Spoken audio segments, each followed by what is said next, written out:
जी जी, आप सुनाइए। अच्छा, उसका इसका आधा रह गया था।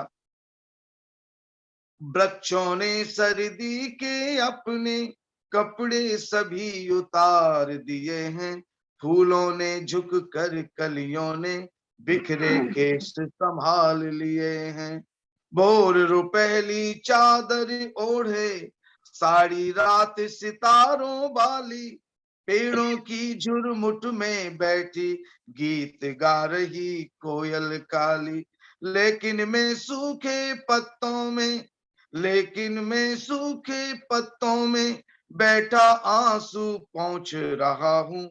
इस बसंत के मौसम में भी क्यों पतझड़ की सोच रहा हूँ।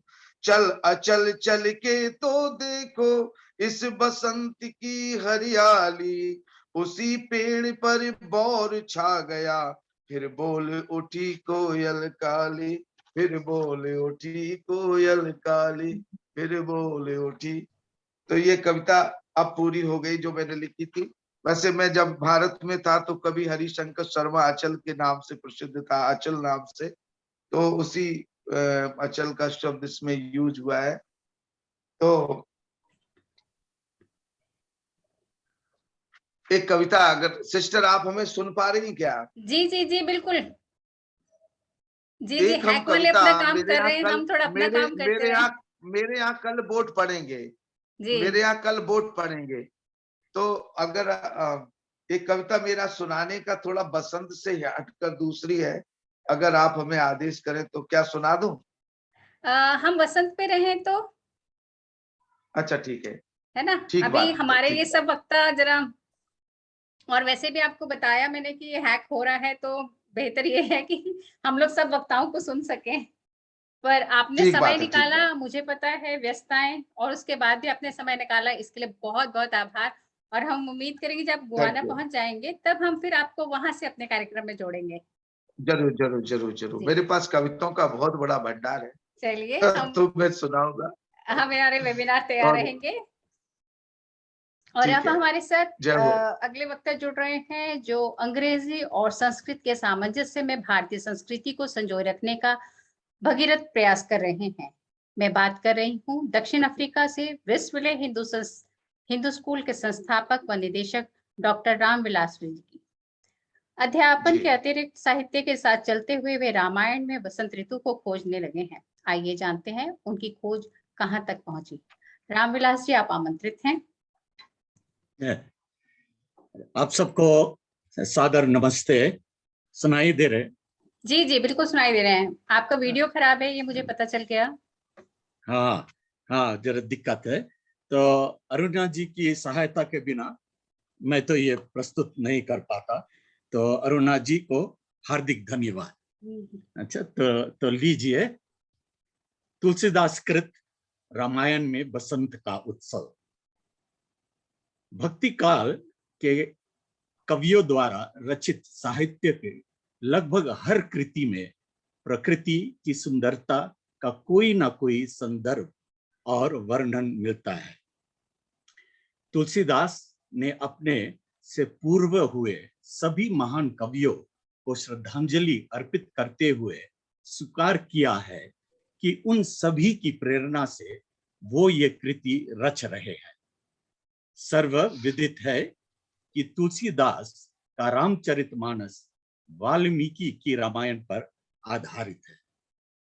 रामायण के बालखंड में तुलसीदास बसंत का सुंदर और मनोरम वर्णन प्रस्तुत करते हैं। शिव पार्वती के पुत्र जन्म की गाथा कालिदास कृत कुमार संभव में भी एक ऐसी समानांतर कथा कहती है। शिव ध्यान मग्न तप में बैठे हैं। देवता उनके ध्यान को भंग करना चाहते थे।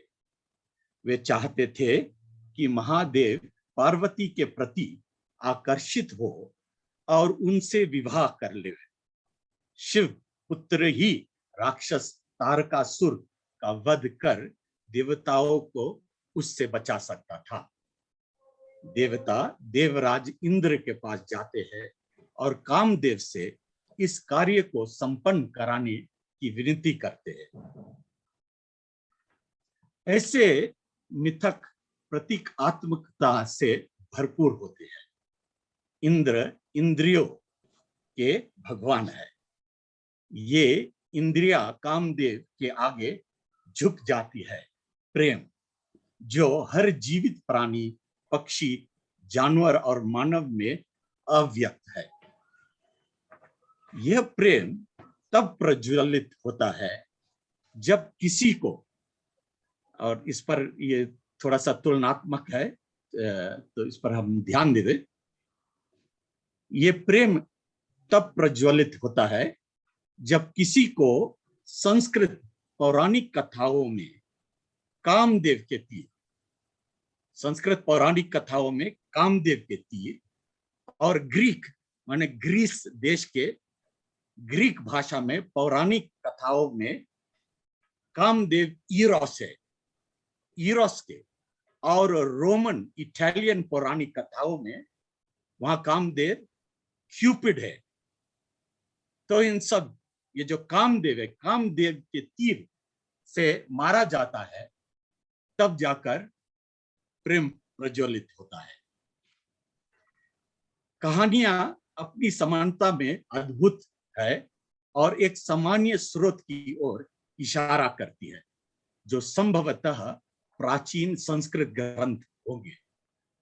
कामदेव शिव पार्वती मिलन के इस कठिन कार्य में वसंत को अपना सहयोगी बनने के लिए कहते हैं। इस कार्य को पूरा करने के लिए तत्पर वसंत अपने सभी वैभव के बाण चलाता है। फूल खिलते हैं, कोयल कूक कूक कर मधुर मिलन के गीत गाती है, मयूर मयूरी मंत्र मुग्ध नृत्य करते हैं, मधुमक्खियां उत्साहित हो भिनभिनाते हुए गीत छेड़ती है, और हिरन प्रेयसी संग उलाचे भरने लगते हैं। वसंत के इस मोहित कर देने वाले रास रंग से चारों ओर प्रेम और मादकता भर जाती है। कामदेव इंद्र के आदेश अनुसार शिव के हृदय में प्रेम के तीर को चलाने लगते हैं। कामदेव के इन प्रयासों से शिव के ध्यान में विघ्न पड़ता है और उनका ध्यान भंग हो जाता है। हालांकि कामदेव छिपकर वार कर रहे थे, फिर भी शिव उन्हें अपने तीसरे नेत्र से देख लेते हैं और क्रोध में अपनी तीसरी आंख खोलकर कामदेव को भस्म कर देते हैं। कामदेव की पत्नी रति को जब ये बात पता चलती है तो वो विलाप करने लगी है। शिव को उस पर दया आ जाती है और वे कामदेव को एक अलौकिक शरीर प्रदान करते हैं। फिर शांत होकर शिव देवताओं की विनती सुनते हैं और पार्वती से विवाह कर लेते हैं, ताकि तारकासुर को नष्ट कर देवताओं की रक्षा की जा सके। तो ये मेरे छोटा सा वक्तव्य है। आशा है कि आप सभी से प्रसन्न है। धन्यवाद। Thank you very much. बहुत बहुत शुक्रिया रामदास जी। और मुझे ये खुशी हुई कि आपने साहित्य और इतिहास को वसंतात्मक बता दिया। पूरे विश्व में इस समय जो है, आपने जो तुलना की ग्रीक की और रामायण की, तो लगता है पूरा विश्व जो है वो कहीं ना कहीं किसी ना किसी समय पे वसंतात्मक रहता है। और आपके इसी वक्तव्य के लिए बहुत बहुत धन्यवाद। और अब मैं आमंत्रित करने जा रही हूँ यूके से इस वेबिनार में हमारे साथ जुड़ी हमारी अगली वक्ता शैल अग्रवाल जी को। अनेक सम्मानों से सम्मानित संपादिका की ऑनलाइन पत्रिका लेखनी हिंदी साहित्य का एक पुख्ता दस्तावेज है। ऐसी ही कुछ बातों के साथ कोमल कवि मन वसंत ऋतु पर क्या कहता है, इसके लिए मैं आमंत्रित करती हूँ शैल जी। शैल जी, आप आमंत्रित हैं।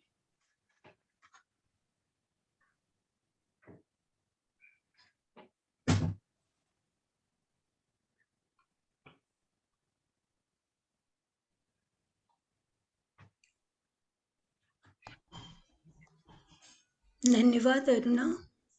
कितनी बार ऐसा होता है कि बाहर फुनगियों पर बसंत नहीं होता, पर आंखों और मन में होता है। मेरे साथ भी आज ऐसा ही कुछ हुआ है।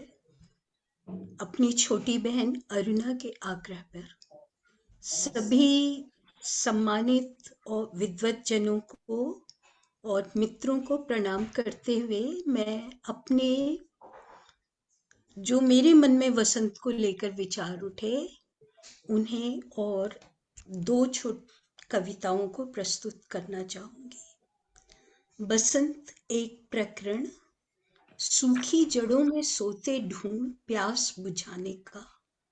बसंत एक एहसास, जड़ से पुनः चेतन हो जाने का।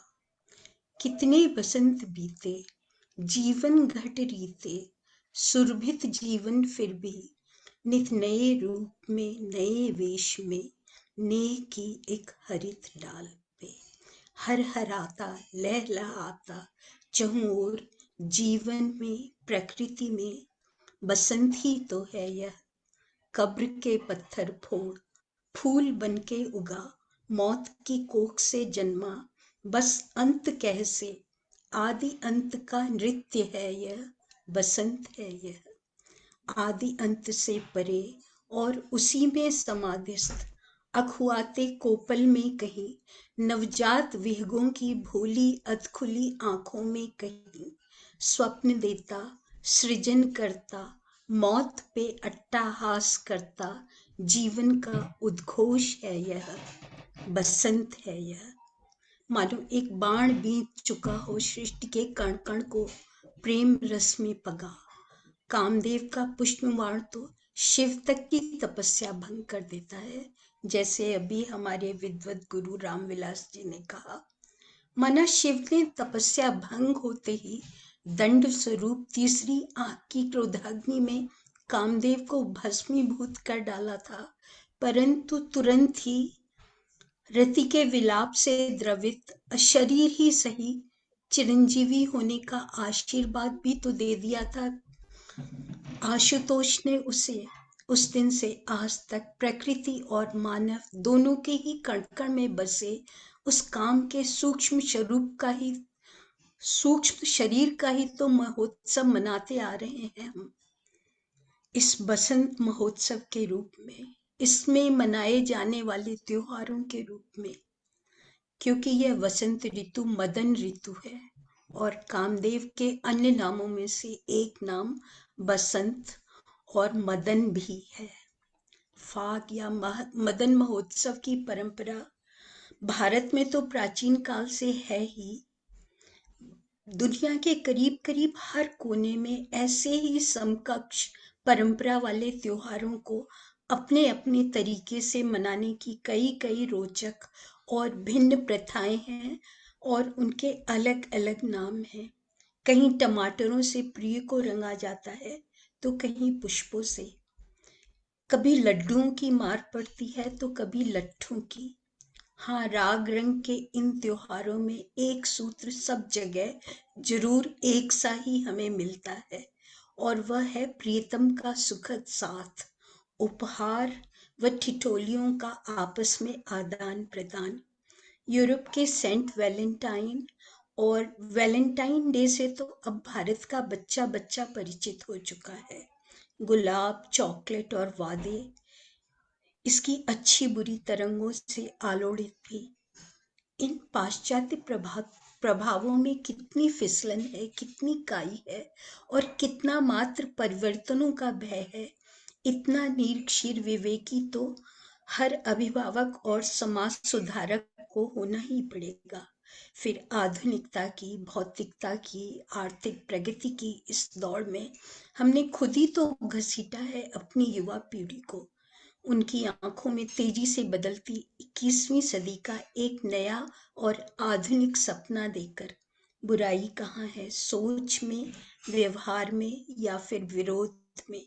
साथ साथ युवाओं को भी समझना पड़ेगा कि उत्सव मनाने और आनंद लेने में बुराई नहीं, परंतु मर्यादा और शालीनता के दायरे में रहकर ही मान्य है हमारी भारतीय संस्कृति और समाज को पश्चिमी तौर तरीके। प्रेम शाश्वत है जैसे कि बसंत, जन्मते ही रहेंगे हर काल में सोहिनी महिवाल, शीरी फरहाद, लैला मजनू, संयोगिता पृथ्वीराज भी रोमियो जूलियट की तरह, राधा कृष्ण की दीवानगी और समर्पण लिए नित नए युगल आएंगे, प्यार को जीते नई नई प्रेम कहानियां लिखते और हमारे तन मन को वासंती करते, जहां कोयल की कूक तो है ही, साथ साथ उस मादक सुरभि के संग शूलों की चुभन और कसक भी, पर यही तो उपवन है। फलते फूलते महकते इस मौसम के प्राकृतिक और नैसर्गिक राग रंग में विघ्न और सोच समझ, समाज परंपरा और आधुनिकता के आपसी टकराव तो स्वाभाविक हैं जैसे चिड़ियों का गुंजन। दुनिया के किसी भी कोने में बैठे हो, खिड़की के बाहर बर्फ नजर आती हो या रेगिस्तान का झुलसता विस्तार हो, ग्लोबल वार्मिंग हो या डीप फ्रीज, फागुन के नाम पर तो आंखों के आगे बस एक ही छवि उभरती है और वह है महकते बाग बगीचों की, आम के बौरों की और उस पर बैठी कोयल के कूकों की, नन्हे नन्हे फुदकते उनके बच्चों की, हर्ष से दमकते गुलाल लगे युवा कपोलों की, ब्रिज की उन्माद भरी रंग और रसिया में डूबी होली की, पुष्प और इत्रों में नहाए मंदिरों में सजे राधा कृष्ण की, प्रेम पगे पकवानों और मनोहारी मुस्कानों और चितवनों की। इस मौसम के तो ख्याल मात्र से बौराई दिखने लग जाती हैं अमराइयाँ। बसंत ऋतु आशा और उल्लास की ऋतु है, संदेश और सृजन की ऋतु है। बसंत वह ऋतु है जब सूक्ष्म साकार से मिलता है, मात्र मिलता ही नहीं, मिलकर खिलने लग जाता है, नए नए रूप लेकर जन्म ले लेता है। वैसे भी प्रकृति के अनुसार ही तो मन और हमारे त्योहार हैं, चाहे होली हो या दिवाली। ये त्योहार ही तो हमारी जीवटता, जीवन का रस और रसायन है। मानव स्वभाव और सोच की यही बारीकियां, यही समझ तो उसे अन्य जीवों से पृथक करती है और नीरस सपाट जीवन को नए रंग, नए रूप देकर आकर्षित और प्रेरित ही नहीं करती, नव स्फूर्ति देती है। काल चक्र के साथ घूमता फिर से आ गया है बसंत, लहराती गेहूं की पकी बालियां और महकती पकी सरसों, सब कुछ खुशियों के भंडारों में सिमटने को तैयार है। एक बार फिर से मिल ली है प्रकृति पुरुष से। बसंत आया, कोयल फिर कूकी, भंवरे फिर बहके, गेहूं की बाली पर सरसों के झुमके, रंगों की रंगोली से, फागन की टिटोली से, तारों की चोली से किसने है मन भरमाया। बसंत आया, फिर चली मदमस्त पुरवाई, मदिर मलय वो कितने संदेशे ले आई, पीहू कहाँ रूखे तन सूखे मन, पुलक पुलक बूटे से फूटे, धरती ने फिर यह रूप सजाया। बसंत आया, धूप छाह रुंझुन पायल, धरती तन हरियाला आंचल, तारों की छाँव में, खुशियों के गांव में, कौन यह नई नवेली दुल्हन ले आया। बसंत आया, कली कली डाल डाल सज आई गोपिकाएं, झूम उठे पात पात, वन उपवन कान्हा बन, किसने है यह रास रचाया। बसंत आया। धन्यवाद मुझे सुनने के लिए। बहुत सुंदर।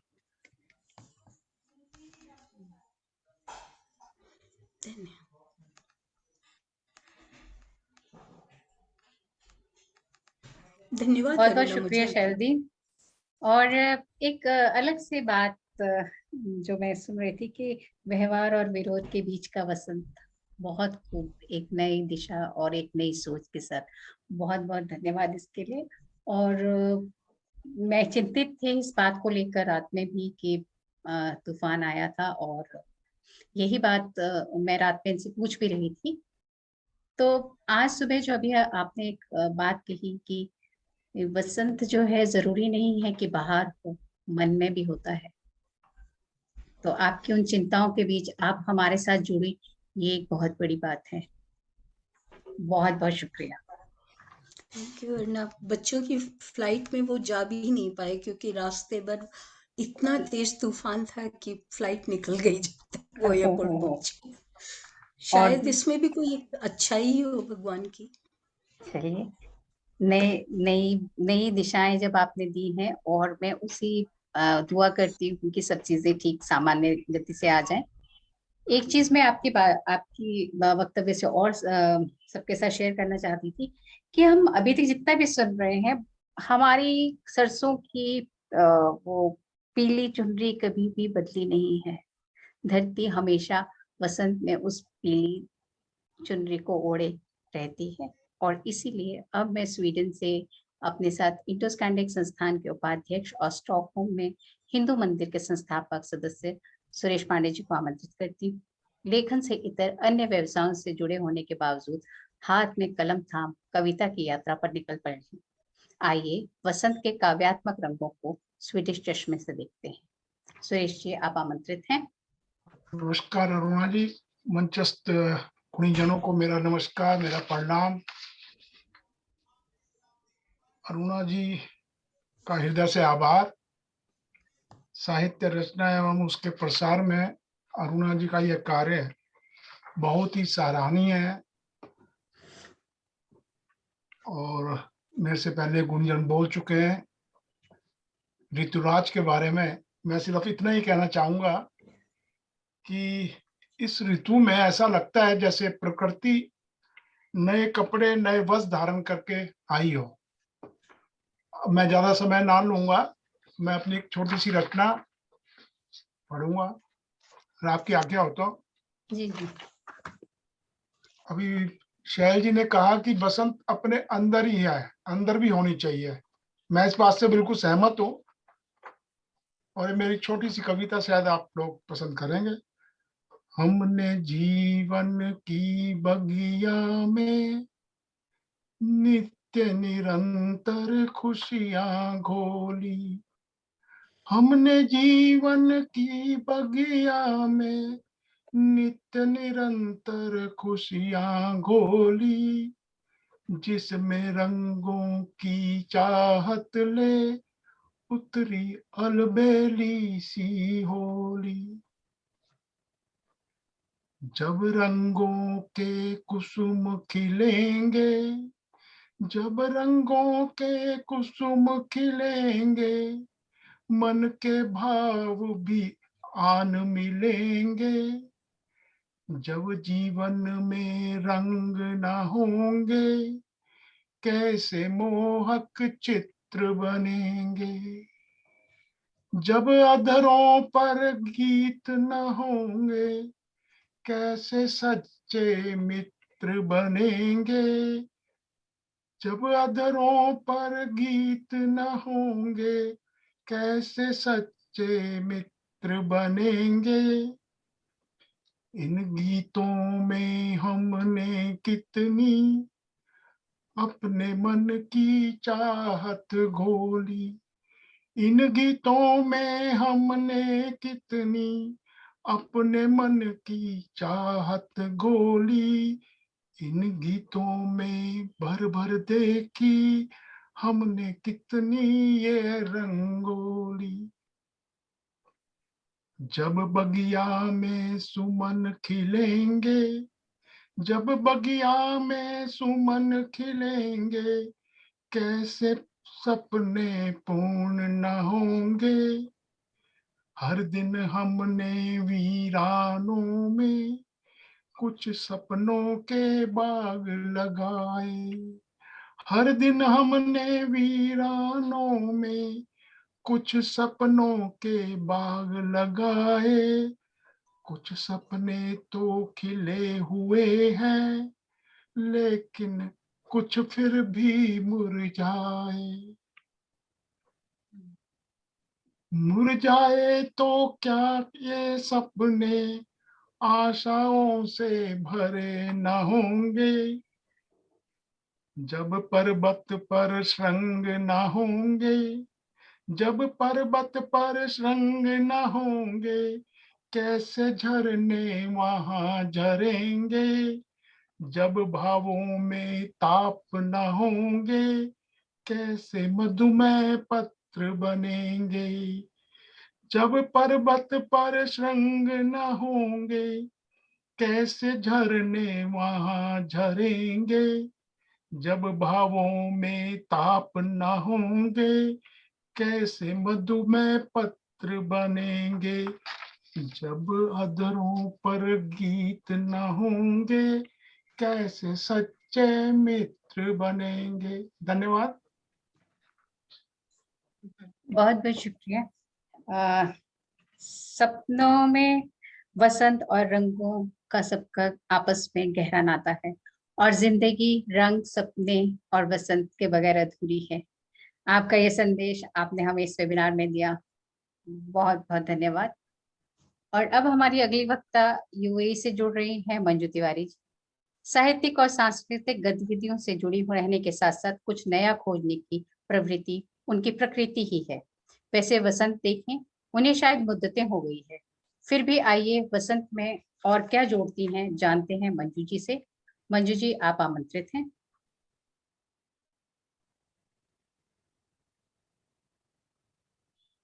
धन्यवाद अरुणा जी, मुझे यहाँ पर इस अवसर पर बोलने के लिए आमंत्रित करने के लिए। यहाँ उपस्थित सभी बड़े अनुभवी लोगों को मेरा सादर नमस्कार। शैल जी, विमलेश कांति सर जी, पांडे सर जी, लैला जी, आप सबको मेरा नमस्कार। मैं 3-4 बार इस वेबिनार का हिस्सा बन चुकी हूँ, लेकिन अभी भी लग रहा है कि मैं पहली बार ही आप सबको सुन रही हूँ।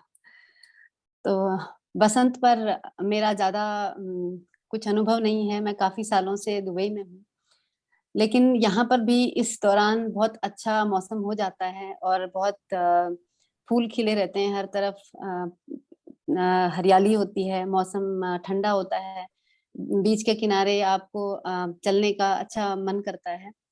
तो यहाँ पर भी कुछ ना कुछ आप लिख सकते हैं, जैसे बाकी लोगों ने कहा कि वसंत नई रचनात्मकता को मौका देने का एक अवसर होता है। तो हिंदुस्तान गए हुए मुझे काफी साल हो गए हैं। बसंत ऋतु मुझे बचपन में इसलिए याद है, मैं उत्तरांचल से हूँ और उत्तरांचल में वसंत ऋतु का त्योहार बहुत ही धूमधाम से मनाया जाता है। जब भी वसंत आता है तो संक्रांति के बाद से ही वसंत के लिए बहुत ज्यादा चहल पहल हो जाती है, खेतों में फसलें उगने लग जाती हैं और हल्दी, स्पेशली जो हल्दी होती है गाँव से, उसको निकाल के उससे रंग बनाए जाते हैं और उसी फेस्टिवल को कंटिन्यू करते हुए हम दिल्ली तक उस परंपरा को ले आए थे, जब मेरी दादी और मेरी बुआ लोग हम लोगों को रुमाल पीले कलर के और उसमें हमारा नाम लिख के सरस्वती पूजा के दिन दिया करते थे।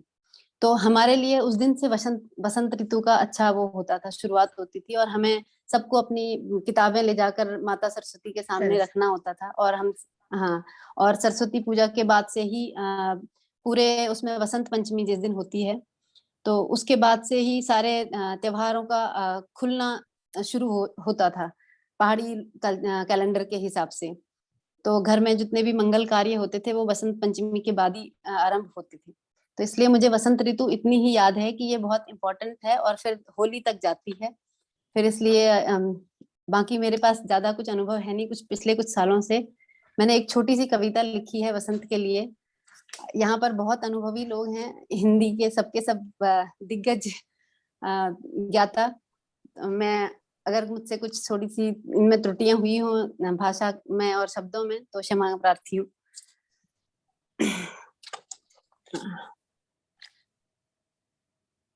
आप लोग सब सुन रहे हैं मुझे? अगर आपको कोई कमी लगे मंजू तो जी, प्लीज मुझे आपको बताइएगा। मंजू जी, एक मिनट, आपको सुन रहे हैं। और दूसरी बात मैं ये कहूँ, यहाँ पे 3-4 लोग ही हैं जो जैसे विमलेश सर हैं, शैलदी हैं, मनीषा जी हैं, ऐसे ही 2-3 और लोग हैं जो यहाँ आपको दिख नहीं रहे, लेकिन मुझे पता है कि वो अभी उनके वीडियो पे नहीं है, बट हैं, हमारे साथ जुड़े हुए हैं। तो उसके बाद हम सब एक ही कश्ती में हैं, इसलिए आप जितना भी लिखती हैं और हमारे साथ अभी तक जुड़ी हैं, उसके साथ हिसाब से आपका बहुत अच्छा हमारे लिए योगदान रहा है। इसलिए आप बेझिझक अपनी बोलिए, कविता बोलिए। और कुछ अगर त्रुटियां होंगी तो शैलदी, विमलेश सर बैठे हुए हैं, हमें करेक्ट करने के लिए। तो प्लीज आप बोलिए अपनी कविता। धन्यवाद। तो मैंने लिखा है वसंत के लिए। नव कोपलों का मौसम आया, शीत ऋतु का अंत हुआ। नव कोपलों का मौसम आया, शीत ऋतु का अंत हुआ। सुनहरे उगते सूरज के संग अभ्युदय वसंत हुआ। आमों पर बौरे हैं आए, आमों पर बौरे हैं आए, कोयल कुकू गाए। तितली मचल मचल कर फूल फूल पर इतराए। तितली मचल मचल कर फूल फूल पर इतराए। ठंडी ठंडी बयारों का ये कैसा सुनहरा अंत हुआ। नव कोपलों का मौसम आया, अभ्युदय वसंत हुआ। महकी पीली सरसों धरा पर, महकी पीली सरसों धरा पर दूर गगन मुस्काए। रंग बिरंगे फूलों से डाली डाली झुकती जाए। डाली रंग बिरंगे फूलों से डाली डाली झुकती जाए। नव कोपलों का मौसम आया, अभ्युदय वसंत हुआ। रंगीन धानी चुनर ओढ़कर धरती फिर शर्माई है। रंगीन धानी चुनर ओढ़कर धरती फिर शर्माई है। प्रकृति अपने नव यौवन पर मंद मंद मुस्काई है। प्रकृति अपने नव यौवन पर मंद मंद मुस्काई है। आया फागुन झूम झूम कर जीवन आनंदित मदमस्त हुआ। नव कोपलों का मौसम आया, अभ्युदय वसंत हुआ।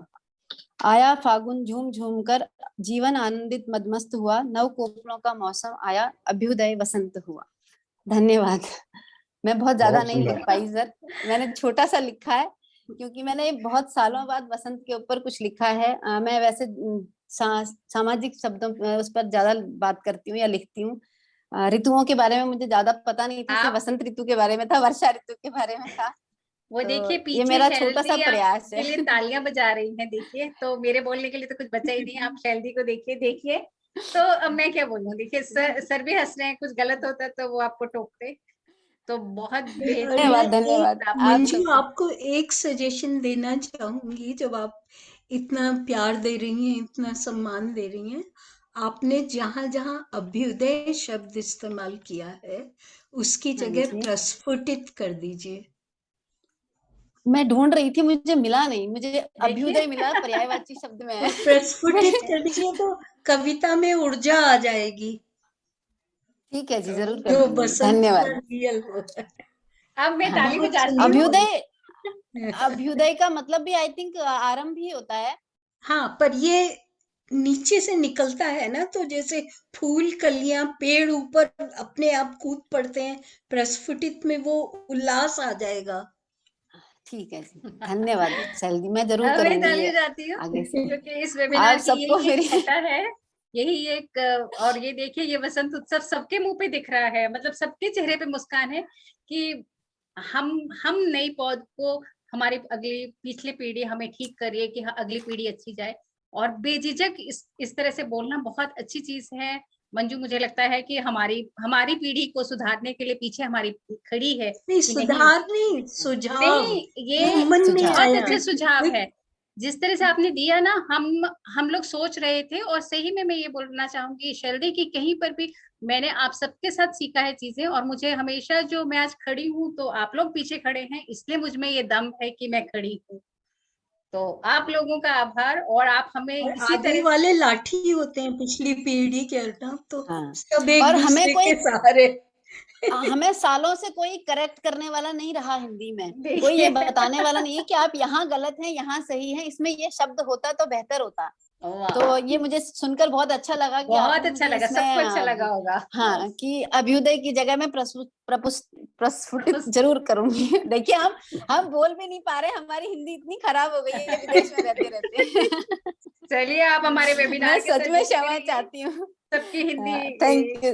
हमारे टीचर्स बैठे हैं, ठीक हो जाएगी इसी उम्मीद के साथ। मुझे और अब जी शांतिपूर्ण ढंग से सुनने के लिए सभी को धन्यवाद जी। तो हिंदी की इसी व्यापकता को हम थोड़ा सा और देखते हैं। और मैं आमंत्रित करने जा रही हूँ दक्षिण कोरिया से हमारे साथ जुड़े अजय जी को। पेशे से वैज्ञानिक कविराज हैं, लेकिन ऋतुराज वसंत का ये कैसे स्वागत करते हैं, आइए जानते हैं। अजय जी, आप आमंत्रित हैं। नमस्ते। आवाज आप चाहता हूँ कि मैं एक मिनट, अजय सुनाई दे रहा है? हाँ, हाँ जी, सुनाई, एक संतोष जी मिनट। भी आ गए, चलिए। हाँ जी अजय जी, आपकी आवाज संतोष भैया, क्या आप सबको प्लीज बता देंगे कि मैं एक मराठी व्यक्ति हूँ और कोई मेरी बात नहीं, हिंदी, आप इसकी चिंता मत कीजिए, हमें तो ये पता है कि मैं आप सबको, आप कविता एक पाठ करने आए हैं। आप एक बहुत ऊर्जावान व्यक्ति हैं। मैं आपके साथ काम किया हूं और आप एक बहुत ऊर्जावान व्यक्ति हैं और आपकी ऊर्जा जहां भी लगेगी बहुत अच्छी जगह लगेगी और मुझे बड़ा आत्मविश्वास है इस बात पर। चलिए अजय जी, आप अपनी कविता रखिए जी। हाँ, एक्चुअली मैंने वसंत, मेरा इतना ज्यादा हिंदी में अब तक तो मैंने ज्यादा लिखा नहीं है, लेकिन मैं इतनी कविताएं अब सुन रहा था तो मैं सुनते सुनते मेरे यहाँ के वसंत को याद कर रहा था, तो मैंने मेरी वसंत की याद को यहाँ पे लिख दिया है। मैंने ये अभी लिखी है तो इसमें बहुत सारी त्रुटियां हो सकती है, मैं बाद में चलिए उसको सुधार कर दूंगा। और मैं क्षमा चाहता हूँ कि इस हफ्ते में बहुत ज्यादा व्यस्त होने के कारण मैं ज्यादा अच्छे से इसको सोच नहीं पाया और मैं जितना मैंने लिखा है मैं रखने की कोशिश करूंगा। जी। वसंत की याद, कविता का शीर्षक है वसंत की याद। मैं दूर हूँ भारत माँ से, मैं दूर हूँ भारत माँ से, मुझे यहाँ भी वसंत की याद आती है। मैं दूर हूँ भारत माँ से, मुझे यहाँ भी वसंत की याद आती है। नई हरियाली, नए नए फूल, नई हरियाली, नए नए फूल, यहाँ की बर्फ में मुझे उन फूलों की याद सताती। मैं दूर हूँ भारत माँ से, मैं दूर हूँ भारत माँ से। सॉरी। वैसे तो वसंत से, वैसे तो वसंत से मेरा पुराना रिश्ता है, किसान का बेटा हूँ। वैसे तो वसंत से मेरा पुराना रिश्ता है, किसान का बेटा हूँ। फूल, पत्ते, पौधे, मिट्टी से मेरा पुराना वास्ता है। फूल, पौधे, मिट्टी से मेरा पुराना वास्ता है। हमारे यहाँ वसंत में, हमारे यहाँ वसंत में गुलमोहर फूलता है। हमारे यहाँ वसंत में गुलमोहर फूलता है। गांव की गली गली, डगर डगर, गांव गांव का, गांव की गली गली, डगर डगर, नव त्योहारों से झूलता है, नव त्योहारों से झूलता है। कोरिया के इस सन्नाटे में, कोरिया के इस सन्नाटे में कोयल की गूंज की कमी दोहराती है, कोयल की गूंज की कमी दोहराती है। मैं दूर हूँ भारत माँ से, मुझे वहां के वसंत की याद आती है। बहुत हरी सुंदर। भरी आम की डाली, हरी भरी आम की डाली, मोगरे की खुशबू से भरी हर नई कली। हरी भरी आम की डाली, मोगरे की खुशबू से भरी हर नई कली, बहन के हाथों में ललचाती हुई रसीली इमली, बहन की हाथों में ललचाती हुई रसीली इमली। बापू का त्योहार के लिए तैयार होना, बापू का त्योहार के लिए तैयार होना, माँ के हाथों का पूरन पोली वाला खाना, माँ के हाथों का पूरन पोली वाला खाना। मेरे लिए वसंत एक ऋतु नहीं है, मेरे लिए वसंत बस एक ऋतु नहीं है, वह तो, वो तो एक निसर्ग प्रेम भावनाओं से भरा भरा अमृत गहना है। मेरे लिए तो वो प्रेम भावनाओं से भरा अमृत गहना है। मैं गमले में पौधे लगाकर, मैं गमले में पौधे लगाकर यहाँ थोड़ा सा वसंत पाता हूँ। मैं गमले में पौधे लगाकर थोड़ा सा वसंत यहाँ पाता हूँ, पर अमृत की कामना थोड़ी ही मदिरा से पूरी कर पाती है। मैं हूँ भारत से दूर, मुझे वसंत की याद सताती है। Thank you so much. ये बहुत अच्छा है, बहुत कमलेश सर भी बोल रहे हैं बहुत अच्छा। तो बहुत अजय जी, अच्छा, हम तो, सर आप ही कुछ बहुत बताइए, सुंदर, इन्होंने तो अभी लिखी है बैठ के। बहुत सुंदर लिखते इंस्टेंट हैं कविता। Ajay ji. Thank you so much. इनकी एक्चुअली सब कविताएं मैं, मंगा करके आप हाँ संकलन जी तैयार करें। जी अजय जी, आप सर जरूर का जरूर। आदेश सुनिए कि आप अपनी कविताएं जल्दी जल्दी, ऐसे हम वेबिनार करते हैं, आप इंस्टेंट लिखिए और सर का आदेश का पालन कीजिए। बहुत हाँ बहुत जरूर। आभार अजय एक्चुअली जी। मुझे, जी मैं आप सबका आभारी हूँ क्योंकि इतने अच्छे व्यासपीठ पे जहाँ पे इतने ज्ञानी लोग बैठे हैं और मुझे क्या हो रहा है कि इतना मैं सुन पा रहा हूँ सबको, तो मेरे ज्ञान में वृद्धि हो रही है। तो हिंदी का ज्ञान जैसे बढ़ता जाएगा, मेरा और कविता का कागज भरा थोड़ा सामान बढ़ता जाएगा। Thank you so much. बहुत शुक्रिया अजय जी। और शायद ये सभी के अंदर भाव है जो भारत से दूर हैं, गमलों में वसंत को खोजते हैं। तो आपके आसपास जितने भी लोग हैं ना, शायद इसी तरह से। लेकिन इंस्टेंट कविता के लिए 2-3 लोग ही हैं, तो उसमें तो अब आप भी शामिल हो गए हैं। अब आपका शागिर्द बनना पड़ेगा हम लोगों को लगता है। बहुत नहीं, बहुत बधाई अजय जी। नहीं तो सर ने भी कहा। और अब मैं आमंत्रित करने जा रही हूँ एक ऐसे वक्ता को जिनके देश में वसंत ऋतु नहीं होती, फिर भी वसंत से वे अनजान नहीं हैं, क्योंकि हिंदी साहित्य ने उन्हें अपने मुंह में बांध लिया है। मैं बात कर रही हूँ श्रीलंका निवासी हिंदी शिक्षिका, कवित्री, पत्रकार सुभाषिनी जी की। वे हिंदी सिखाने और पढ़ने के लिए, सीखने और पढ़ने के लिए भारत आई थी। तो आइए जानते हैं उन्होंने वसंत के बारे में क्या पढ़ा। सुभाषिनी जी, आप आमंत्रित हैं।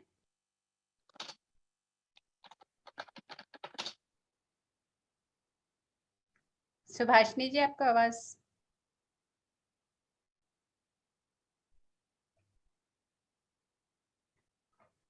हेलो, नमस्ते अरुणा जी। नमस्ते। क्या आपने सुन पा रहे मुझे हैं हम बुलाया? आप। मेरा कनेक्शन।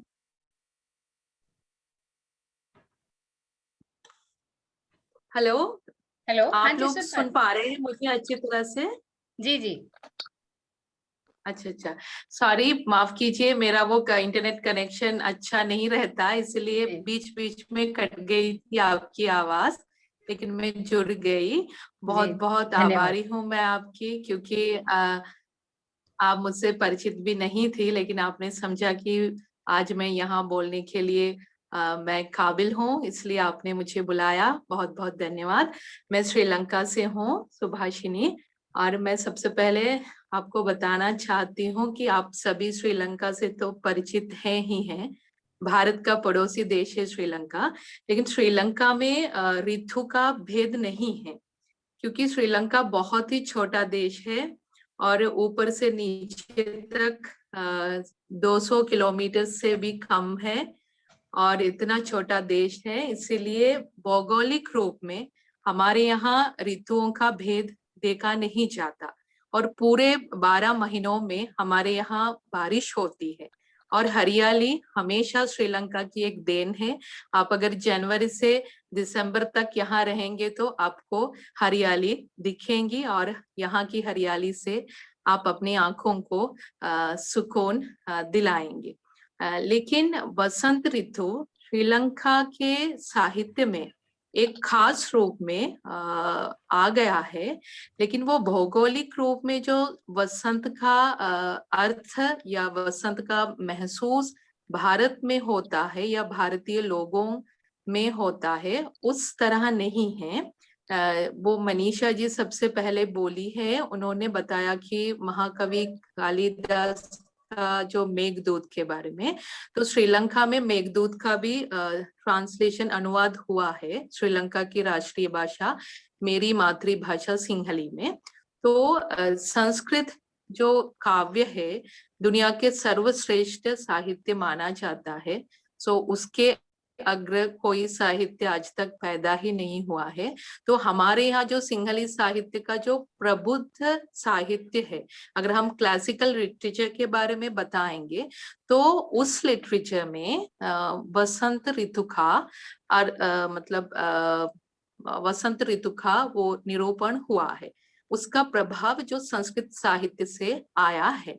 लेकिन जो आम जनता में, आम समाज में जिस तरह आप लोग वसंत ऋतु या बाहर का जो मौसम के बारे में बताते हैं, उस तरह तो हमारे यहाँ वसंत ऋतु का अर्थ नहीं होता है। लेकिन खासकर जो गीत साहित्य है श्रीलंका में, कविता का साहित्य है, उसमें वसंत का अर्थ एक खास रूप में हुआ है। उसका मतलब ये निकलता है जैसे जिंदगी का सबसे अच्छा समय वो वसंत कहलाते हैं।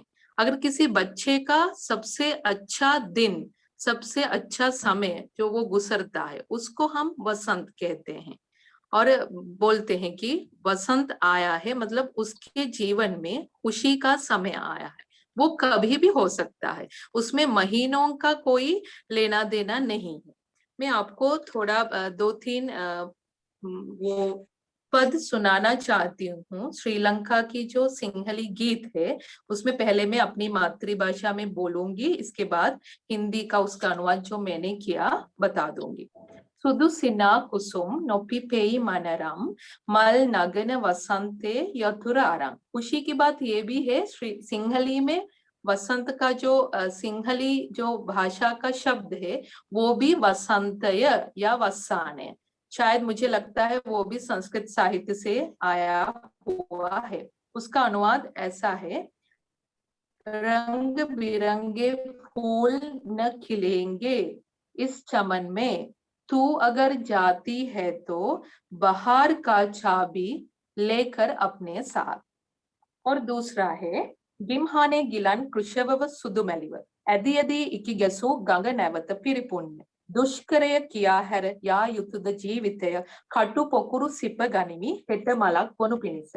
माफ कीजिए, आप लोगों को सिंहली तो समझ में नहीं आती होगी, उसका अनुवाद मैं करूंगी। गिमहान में पीड़ित पीली पड़ी वो नदी, फिर आज हरी भरी बहती है कल कल करके।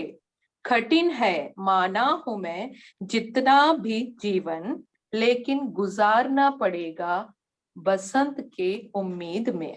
यहाँ भी वसंत का अर्थ वसंत ऋतु से नहीं हुआ है। जिंदगी में एक अच्छा समय आएगा हर इंसान का, कितनी भी पीड़ा पे वो गुजर रहा है, लेकिन अच्छा समय आएगा, वही उम्मीद वो कवि देना चाहता है।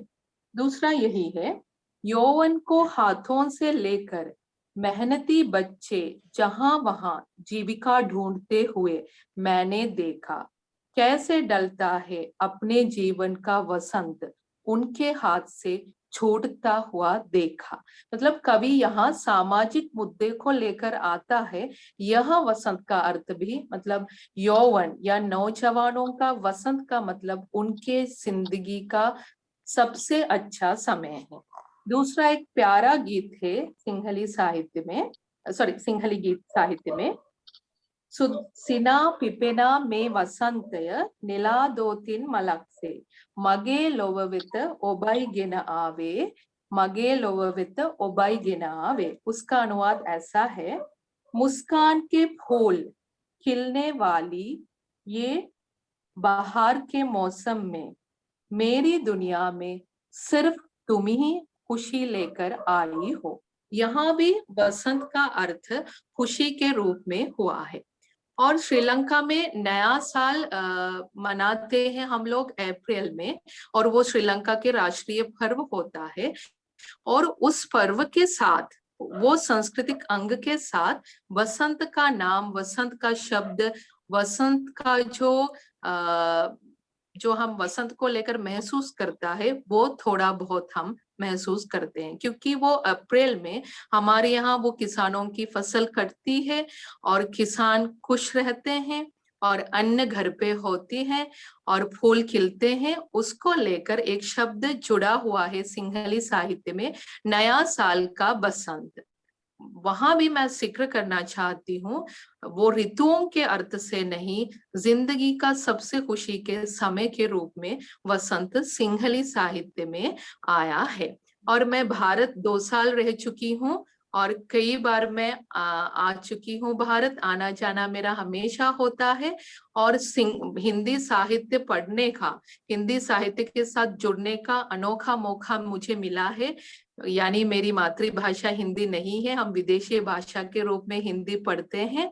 और हिंदुस्तान आके मुझे पता चला वसंत ऋतु इंसानियत के साथ, इंसान की दुनिया के साथ कितना जुड़ा हुआ है।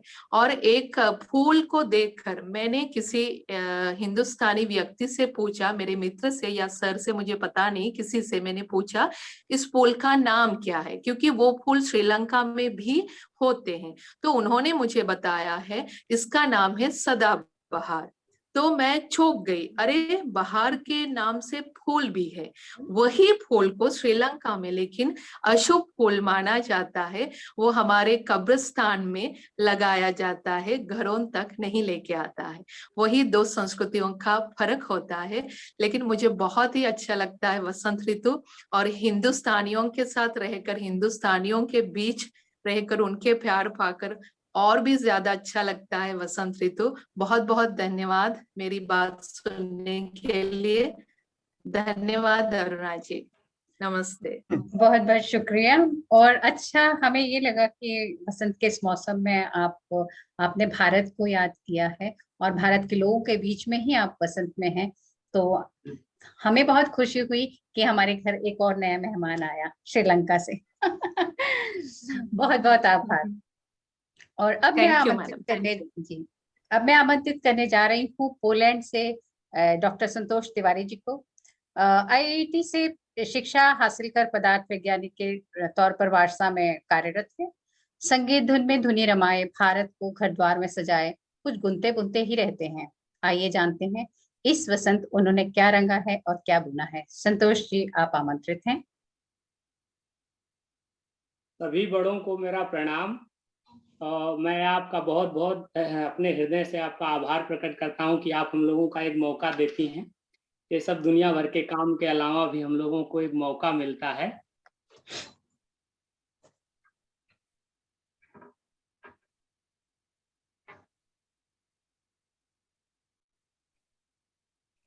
संतोष जी, आपकी आवाज।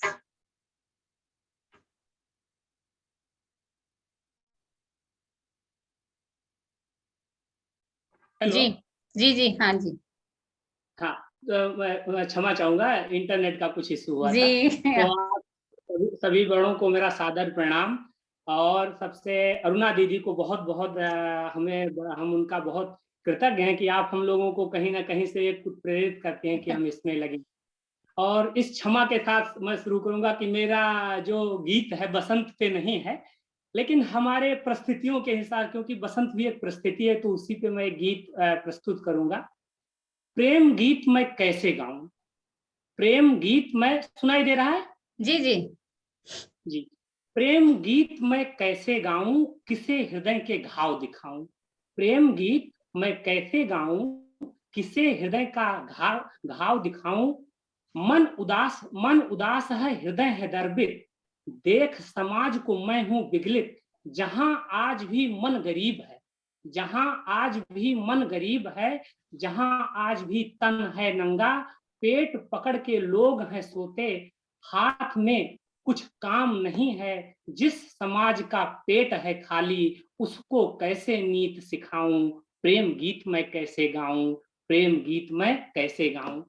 हाँ, हाँ मेरा तो पेट भरा है, हाँ मेरा तो पेट भरा है। मेरे तन पे वस्त्र सजा है, मैंने प्रेम का गीत पढ़ा है, मैंने प्रेम का गीत पढ़ा है। मुझे प्रेम का स्वाद बहुत है, रंग रलियों का चाह बहुत है। पर ये मेरा स्वयं का अनुभव, भूखों पे कैसे अजमाऊं। प्रेम गीत मैं कैसे गाऊं, प्रेम गीत मैं कैसे गाऊं। अंतिम पंक्तियां हैं। वो कहते हैं प्रजातंत्र है, वो कहते हैं प्रजातंत्र है, मैं हूं प्रजा का अनुयायी। वो कहते हैं प्रजातंत्र है, मैं हूं प्रजा का अनुयायी। कुछ ही वर्षों में मैंने दी है देश को नई ऊंचाई। पर गरीब है आधी जनता, पर गरीब है आधी जनता, भूखे सोती एक तिहाई। प्रजातंत्र मुझे समझ न आई, प्रजातंत्र मुझे समझ में आई। प्रेम गीत मैं कैसे गाऊं, किसे हृदय का घाव दिखाऊं। बहुत बहुत धन्यवाद। बहुत सुंदर, बहुत सुंदर। बहुत बहुत धन्यवाद संतोष जी। आपने इतने सब व्यस्त समय में, मुझे पता है कि अभी आप लोग किस दौर से गुजर रहे हैं, और पोलैंड में रहते हुए फैमिली भी है, बाकी काम भी है, तो उस सब के साथ ये थोड़ा सा समय आप वेबिनार के लिए निकालते हैं, इसके लिए बहुत बहुत आभार। और आपकी जो चिंता है वो जायज है, लेकिन इसी चिंता में कहीं ना कहीं आपने वेबिनार में भी सुना होगा, आशा की किरण कभी नहीं छोड़नी चाहिए। और आप लोग तो वैज्ञानिक हैं, तो मैं यही उम्मीद करती हूँ कि पदार्थ वैज्ञानिक के तौर पर कभी ना कभी आप भारत का नाम रोशन करेंगे और उस सब के बाद भारत की जो आपको कमियां दिखती हैं शायद उनको हमारे साथ मिलकर और आप और लोगों के साथ मिलकर दूर करने का प्रयास करेंगे और जल्दी ही सब जगह वसंत का उत्सव मनाया जाए। इसी कामना के साथ मैं अब अपनी अगली वक्ता को बुलाना चाहती हूँ जो हिंदी शिक्षिका हैं। वे हमारे साथ नीदरलैंड से जुड़ रही हैं। मन में हिंदी बसाए, जबकि भोजपुरी और डच में वे पली बड़ी हैं। अपनी कविता के माध्यम से वे ऋतुराज वसंत का कैसे स्वागत करती हैं, मैं पूछना चाहूंगी कृष्ण कुमारी जी से। जबकि मुझे एक बात और शेयर करनी है इनके बारे में कि कल रात को आए तूफान के बाद इन्होंने कविता लिखी। तो इनका नाम उर्शिला जी भी है, तो उर्शिला जी, मैं उर्शिला के नाम से ही इनसे इनको संबोधन करती हूँ। तो उर्शिला जी, आप आमंत्रित हैं। नमस्ते सभी को, नमस्कार, नमस्ते। धन्यवाद कि मैं इस सेमिनार में शामिल हो सकती हूँ। अरुणा जी, यहाँ पर मैंने ऑलरेडी ही बहुत सीखा आपके गीत से, कविताओं से, बातों से, वसंत के बारे में। खुद मेरी पैदाइश यहाँ पर नीदरलैंड में हुई है, तो भारत का वसंत मुझे तो पता नहीं है कैसे वहाँ पर होता है, लेकिन आपकी कविताएं और बातों से मुझे थोड़ी महसूस होने लगी है कि कैसे हो सकता है, और अब मन भी करता है कि कभी वहाँ पर जाकर फील करूं कि कैसे वसंत वहाँ पर, वसंत की ऋतु वहाँ पर मनाई जाती है। कल रात यहाँ पर बहुत तूफान थी, तो मैं सोच रही थी मुझे तो एक कविता लिखना है, मैं क्या करूं। तो उस बारे में मैंने एक कविता लिखी। जब आपको लगेगा कि इसमें कुछ सुधार मैं ला सकती हूँ तो जरूर कहना, क्योंकि मैं यहाँ नीदरलैंड में, मेरे बाप दादा 1890 में इंडिया से गए हैं और हम यहाँ पर 5वीं जनरेशन है। तो ऐसी तो हमारी मेरी घर पर हम भोजपुरी और नीदरलैंड्स बोलते थे, और ऐसे ही मंदिरों में या हिंदी क्लासेस में मैंने हिंदी सीखी, बॉलीवुड मूवी से लोगों से बात करते थे। तो जब सुधार ला सकते हैं तो मेरी बहुत आभार होता है। कविता है वसंत के बारे में। वसंत आने से पहले वो मचल रहा है, सारे दुनिया को साफ करने तूफान आ रहा है।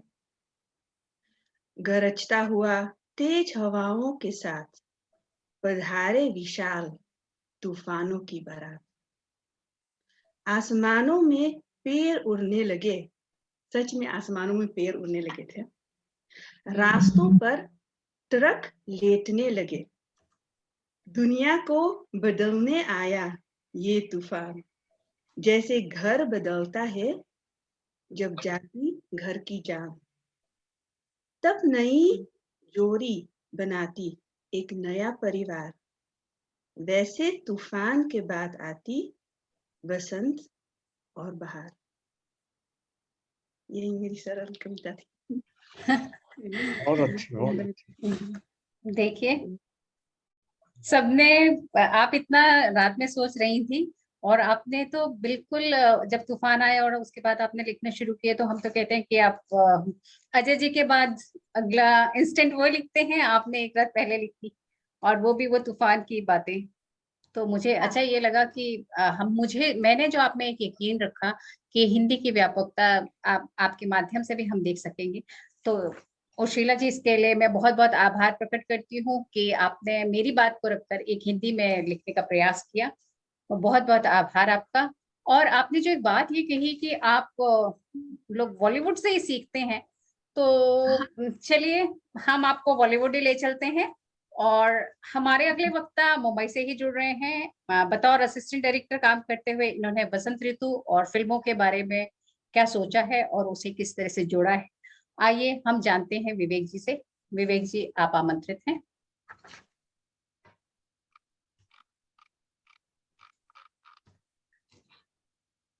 म्यूट हैं आप, म्यूट हैं। Now you're getting my voice? जी जी जी, आवाज आ रही है मेरी आपको? जी जी आ रही है। अच्छा, आप सभी को मेरा नमस्कार। जहाँ तक सिनेमा की बात है, मैं उसके विषय में थोड़ा सा आपको बताना चाहूँगा। बसंत एक शब्द एक साहित्यिक शब्द है। मैंने तो खैर साहित्य नहीं पढ़ा मैं मैनेजमेंट का स्टूडेंट रहा हूँ। तो बसंत को कविताओं में, इन सब में अगर हम समावेश करेंगे तो बड़ा अच्छा लगता है। लेकिन जहाँ तक सिनेमा की बात है तो बसंत के साथ हमें एक शब्द और जोड़ना पड़ता है, बसंत बहार। और इस बहार शब्द से ही सिनेमा में बहार आता है, क्योंकि बहार एक लिरिकल वर्ड है जो हर बंदिश में, मतलब उसकी बंदिश भी अच्छी हो जाती है, हर जगह फिट भी हो जाता है और सुनने में भी अच्छा लगता है, म्यूजिकल कंपोजिशन में भी वो सब जगह फिट हो जाता है। तो बसंत शब्द से जब भी हम सुनते हैं तो तुरंत हमें किसी कविता की याद आ जाती है कि एक कविता ही हो।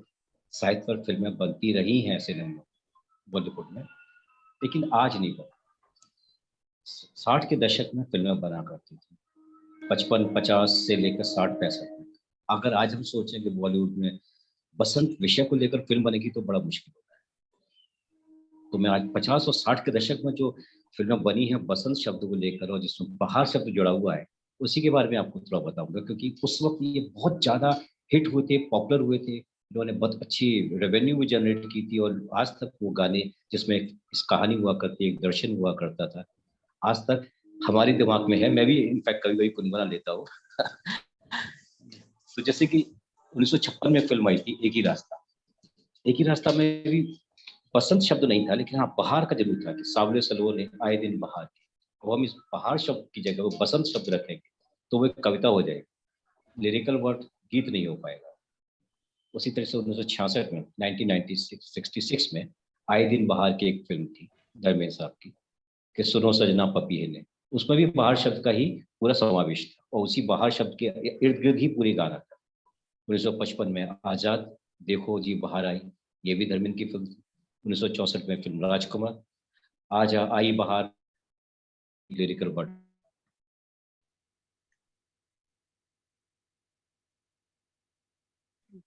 क्या हो गया? आपकी आवाज राइटर। हाँ, आवाज आ रही है मेरी आपको? जी जी जी जी आ रही है। अच्छा, शायद कहीं कुछ प्रॉब्लम हो गई होगी छोटी बहुत। ठीक है, तो 1964 में राजकुमार में भी बहार शब्द का ही ज्यादा समावेश था। 65 में वक्त फिल्म आई थी B.R. चौबा साहब की, दिन है बहार की कि तेरे मेरे इकरार के, इसमें भी एक बहार शब्द है। तो बसंत को उन्होंने थोड़ा सा आगे एक स्पेस दे दिया है, उसमें रख दिया है। बहार शब्द को बॉलीवुड वालों ने ज्यादा प्रमोट किया है, इसलिए सुनने में अच्छा लगता है, कंपोजिशन में हर जगह फिट हो जाता है। उसी तरह से उपकार आई थी 1969 में मनोज कुमार साहब की, 69 में आराधना राजेश खन्ना और शर्मा ठाकुर की। ये जितने भी शब्द हैं, जितनी भी फिल्मों को मैंने अभी तक नाम दिए, सब में उन्होंने बहार को ही प्रमोट किया है, क्योंकि सिनेमा में साहित्य और सिनेमा में कमर्शियल एलिमेंट्स ये थोड़े से अलग है। साहित्य फिल्में बनती रही हैं, ऐसी बात नहीं, लेकिन आज कोई नहीं बनाता इनफैक्ट, क्योंकि व्यूवर्स नहीं है, उसके रेवेन्यू जनरेट नहीं होती। कला है सिनेमा बनाना, लेकिन आज वो बिजनेस पहले है, कला बाद में। तो बसंत और बहार को अगर हम साहित्य की दृष्टि से देखेंगे तो सबसे ज्यादा अच्छा रहेगा। बॉलीवुड में आज उसका योगदान बहुत कम है, रहा 50-60s में बहुत रहा है, लेकिन आज बहुत कम है। तो कविताएं सुनते रहिए बसंत और बहार के नाम से, वही ज्यादा अच्छा है क्योंकि फिल्म के लिरिक्स में आज आपको बसंत बहार कम मिलेगी बस इतना ही है। धन्यवाद। चलिए, बहुत बहुत धन्यवाद विवेक जी। एक थोड़ा सा मैं और चाहती थी कि थोड़ा सा और हमें शायद आप एक आध गाना सुना देते हैं।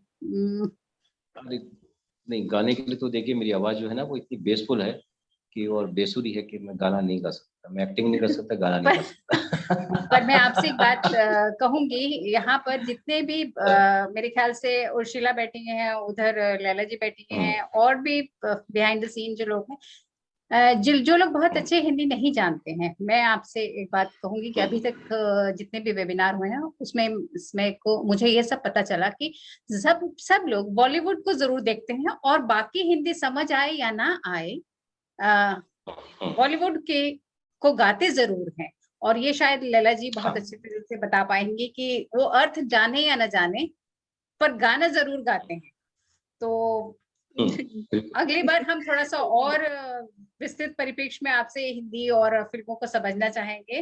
मुझे ये पता है जरूर कि आपको कल ही मैंने बोला है, इसलिए बहुत कम समय में, कल दोपहर को ही मेरी इनसे बात हुई कि चलिए आप फिल्मों के बताइएगा बातें। तो आपका इतने कम समय में तैयार कर, जी जी जी, तो शैलदी कुछ बोल रही हैं प्लीज। मैं कहना चाह रही थी, मैंने एक तेलुगु भाषा की फिल्म देखी थी वसंत कोकिला, जो कि मेरी बहुत ही मन में गहराई तक बैठने वाली फिल्म थी।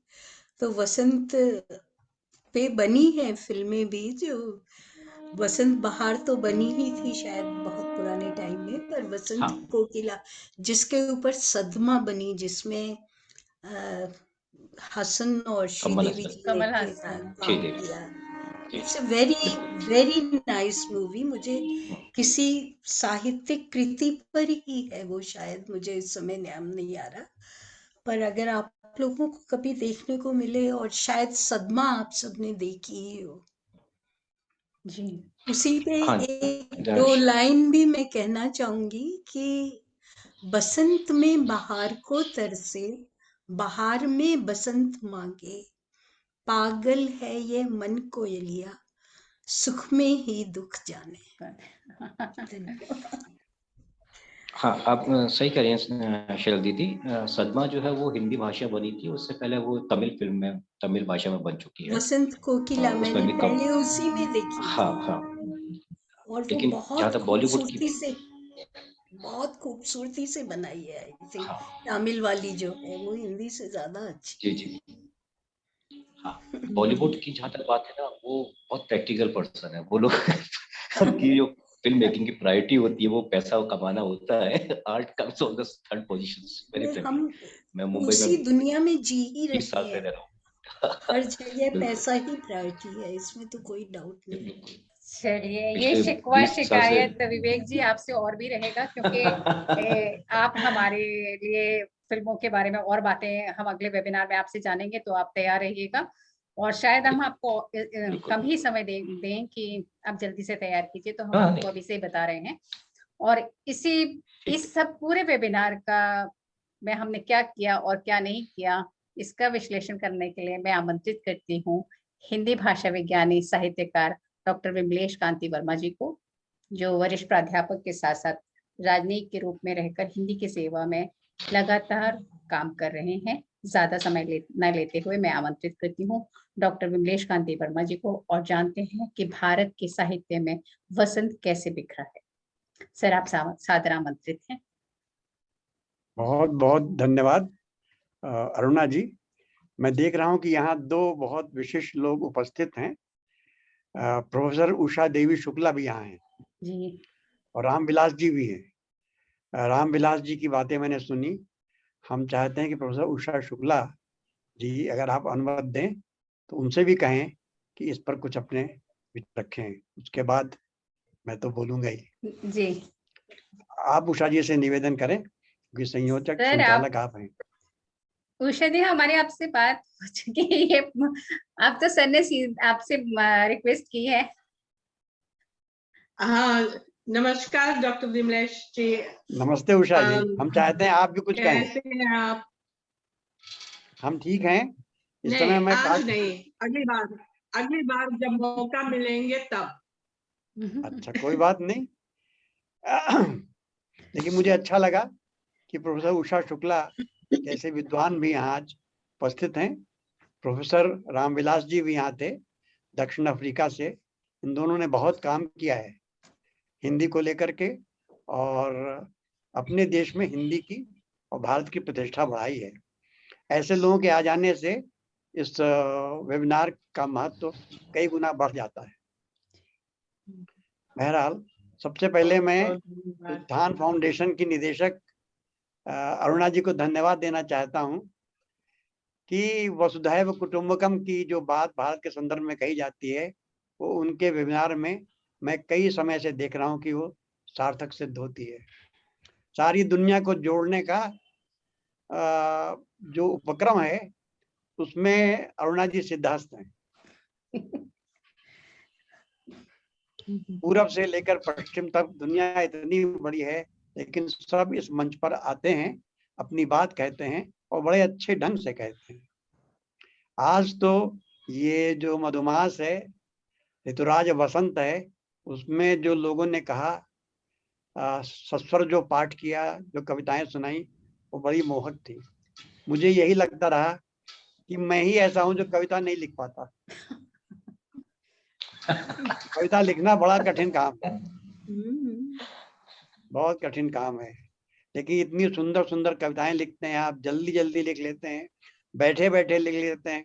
मैं तो कोशिश करके भी नहीं लिख पाता। साथियों, वसंत ऋतु जो है वो एक ऋतु संधि है। हर ऋतु जो है जब शुरू होती है अच्छा लगता है, जब वो बहुत समय तक रह जाती है तो मन परेशान हो जाता है, त्रस्त हो जाता है। फिर वो चली जाती है, नई ऋतु आ जाती है, फिर अच्छा लगता है। जब गर्मी से आदमी त्रस्त हो जाता है, धरती इतनी सूख जाती है कि उसका पानी धरती में नहीं रहता, तो वर्षा ऋतु आती है। हम वर्षा ऋतु का बड़े उत्साह से स्वागत करते हैं। हम कजरी गाते हैं। कजरी का जो गायन है वो वर्षा का स्वागत गायन है, अभिवादन है।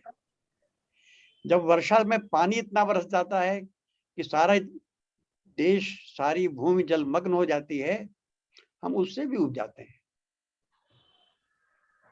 फिर हल्की ठंडक शुरू होती है, शरद ऋतु आती है। फिर शरद जब शिशिर में बदल जाती है, हम फिर परेशान हो जाते हैं। हम सोचते हैं जाड़ा कैसे जाए। मैं इस समय काठमांडू में हूं, यहाँ बहुत ठंडा होता है, दिन भर हीटर चलता है, रात भर हीटर चलता है, फिर भी घबराहट होती है। और फिर ये सर्दी चली जाती है, फिर अच्छा लगता है। तो ये जो मूल जो है वो परिवर्तन है। परिवर्तन जो है वो सुखकारी है। अगर बदलाव न हो तो जीवन में संगीत न हो।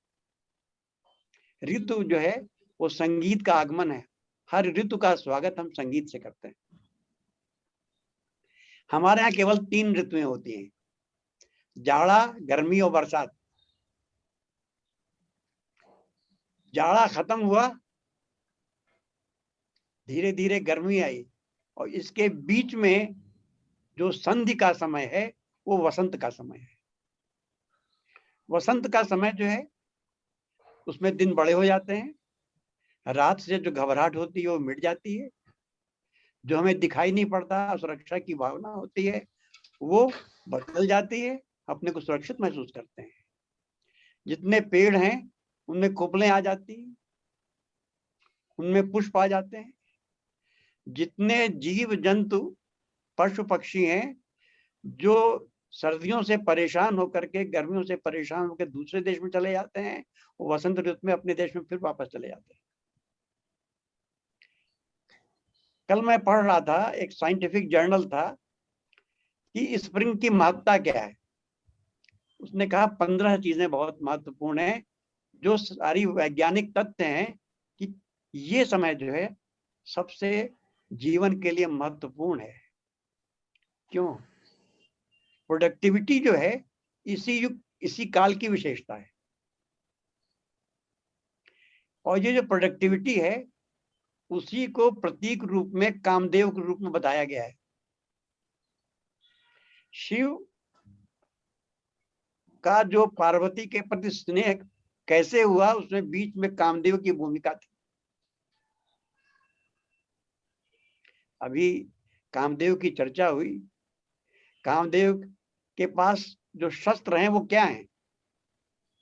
शस्त्र जो हैं वो 5 पुष्प बाण हैं। वो जो पुष्प बाण हैं उसकी क्या विशेषता है? पुष्प की उसकी विशेषता सुगंधि है पुष्प की। जिस पुष्प में सुगंधि नहीं, उसको भारतीय गणना में पुष्प की संज्ञा हम नहीं देते। पुष्प का मतलब है सुगंधि। सुगंधि वो होती है जो दिखाई नहीं पड़ती, जिसका विस्तार होता है। उसके विस्तार से हम सुगंधि को पहचानते हैं, उसका रूप आकार कुछ नहीं है। यही कामदेव, यही काम भावना है। सारी सृष्टि का जो मूल है वो काम है। इसीलिए काम को हमारे यहाँ 4 उपलब्धियों में माना गया है, धर्म, अर्थ, काम और मोक्ष। तो जो धर्म, अर्थ और काम है उसका संबंध इस धरती से है। मोक्ष का संबंध जो है इन सबसे मुक्ति से है। तो कहना मैं ये चाहता था कि ये ऋतु की जो परंपरा है, ये क्योंकि परिवर्तन की स्थिति है, परिवर्तन का स्वागत है, इसलिए विश्व भर में अलग अलग रूप में मनाया जाता है। ऋतु उत्सव ऐसा कोई देश नहीं है जहां न मनाया जाता हो, क्योंकि हर जगह ऋतु परिवर्तन होता है और ये परिवर्तन सुखकारी है, गुणकारी है, इसलिए इसकी सबसे अधिक महत्ता है। बहुत चीजें कहने की हैं, लेकिन वेबिनार में सीमा होती है ना, समय की सीमा होती है। इसलिए चूंकि ये कविता का दिन है, मैं आपको एक कविता जो वसंत के बारे में है, जो मेरे मन को बहुत छूती है, जिसको मैंने यूनिवर्सिटी में बहुत पढ़ाया है, अपने विद्यार्थियों को बहुत समझाया है। ये कविता जो है उसमें अनुभूति होती है और अभिव्यक्ति होती है। जब तक दोनों का मणिकांचन संयोग ना हो तब तक कविता में रस नहीं आता। क्या कहा गया ये इंपॉर्टेंट है, और उससे इंपॉर्टेंट है कैसे कहा गया। आज की कविता की इस गोष्ठी को देखकर मुझे लगा कि सबकी कविताएं बहुत अच्छी हैं। जिन्होंने अभी लिखी, तुरंत लिखी, आशु कवि के रूप में लिखी, जो घर से लिख करके आए, और जो सिद्ध कवि हैं, लिखते रहते हैं शैल जी की तरह, वो तो खैर कहते ही हैं। उनकी तो एक यहाँ पर शिक्षण गोष्ठी होनी चाहिए, कैसे कविता लिखी जाए और कैसे कविता पढ़ी जाए, कैसे कविता समझी जाए। लिखना जो है वो आसान है और कविता को समझना बहुत कठिन है, समझाना और भी कठिन है। लेकिन जो कविता मुझको अच्छी लगती है, ऐसी मैं 5 मिनट आपको कुछ कविताएं सुनाना चाहता हूं। इसमें एक जितने कई बड़े कवि हैं, सब ने वसंत के बारे में जरूर लिखा है। मैंने इस बीच में बहुत से छानबीन की और मैं देखा जो बड़ा है उसने वसंत पे जरूर लिखा है। उसमें एक कवि जो मुझे बहुत पसंद है, उनका नाम है पद्माकर। पद्माकर की जो किताब है उसका नाम है पद्माकर विनोद। वो रीत काल के कवि। उनकी कविता का एक कवित्व मैं आपके सामने पढ़ के सुनाना चाहता हूँ। कूलन में, केली में, कछारन में, कुंजन में, क्यारिन में, कलिन कलील किलकंत हैं। कहे पद्माकर परागन में, पौनु में, पानन में, पीक में, पलासन पगंत हैं। द्वार में, दिशान में, धुनी में, देश देशन में, देखो दीप दीपन में, दीपक दिगंत हैं। बीथिन में, ब्रज में, नवेलिन में, बेलिन में, बनन में, बागन में, बगरो बसंत हैं। सब जगह बसंत है, चाहे वो सरोवर हो, चाहे वो फूल हो, चाहे वो पत्ती हो, चाहे वो पेड़ हो, चाहे पशु पक्षी हो, चाहे मानव हो, सब जगह बनन में, बागन में, बगरो बसंत है। दूसरी कविता जो है वो जगन्नाथ दास रत्नाकर की है। जगन्नाथ दास रत्नाकर जो है, उनकी एक पुस्तक है उद्धव शतक। कभी आपको मिले तो आप पढ़िएगा, बहुत ही रोचक पुस्तक है। ये जो थे उद्धव और कृष्ण दोनों दोस्त थे। उद्धव को घमंड हो गया कि योग उनसे अधिक कोई नहीं जानता, योग साधना। उन्होंने कृष्ण से कहा, तुम इन लड़कियों के चक्कर में क्या पड़े हो, तुम ये सब भूल जाओ, ये प्रेम में कुछ नहीं होता, तुम साधना करो, उनसे कहा। और उधर गोपियों से कहा कि तुम गोपियों को जाके समझाओ कि ये जो प्रेम है इसका कोई मतलब नहीं है। तो कृष्ण ने कहा कि तुम मेरे दोस्त हो, तुम मेरे हितैषी हो, मैं तो उनसे बहुत कहता हूं, मैं उनको समझा नहीं पाया, तुम जाके समझा दो उनको, गोपियों को। अब उद्धव ने कहा तो बड़ा अच्छा मौका है, ज्ञान बघारने का, वहां पहुंचे। गोपियों ने उनको इतना डांटा कि तुम क्या जानो प्रेम क्या होता है, तुम साधु संत आदमी, तुमने कुछ समझा है? और उनका बहुत झाड़ लगाई। इसके ऊपर 2 किताबें बड़ी मशहूर हैं। एक किताब है भंवर गीत नंददास की, उन दोनों में डायलॉग हो रहा है, उद्धव में और गोपियां। कभी आप पढ़ेंगे तो समझ में आएगा कि एक ज्ञानी और एक प्रेमी दो कैसे झगड़ा करते हैं, एक पुरुष और एक स्त्री। इसी तरह ये उद्धव शतक जो है उसी कहानी को लेकर लिखा गया है। उसमें एक छंद है वो बहुत अच्छा है। और 1 मिनट,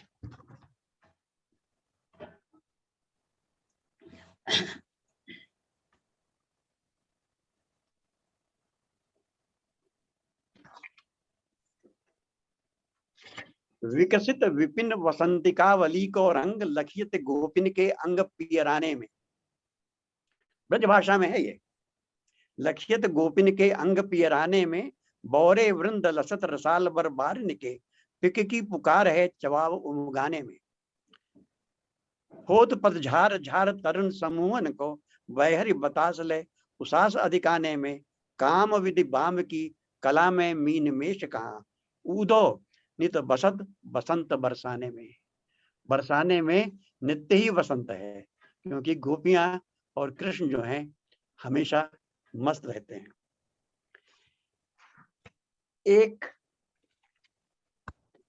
कविता 2 मिनट की, क्योंकि ये ब्रज भाषा में थी, मैं नहीं जानता कितने लोग ब्रज भाषा से परिचित हैं। एक कविता खड़ी बोली में जो मुझे बहुत अच्छी लगती है।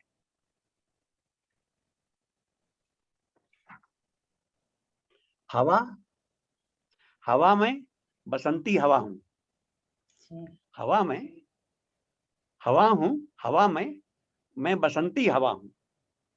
सुनो बात मेरी, अनोखी हवा हूं, बड़ी बावली हूं, बड़ी मस्त मौला, नहीं कुछ फिक्र है, बड़ी ही निडर हूं।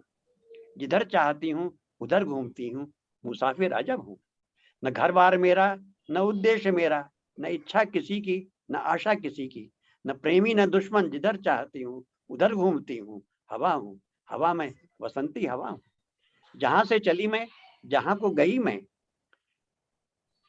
शहर गांव बस्ती, नदी रेत निर्झर, हरे खेत हरिहर। झुलाती चली मैं, झुमाती चली मैं, हवा हूं, हवा हूं, बसंती हवा हूं। ये केदारनाथ अग्रवाल की कविता है। कविता बहुत लंबी है, 4-5 पेज की है। सार ये है कि ऐसा समय, ऐसा वातावरण जो सबके मन को मोह ले, वो वसंत है। और वो वसंत तभी है जब आपके मन में बसंत।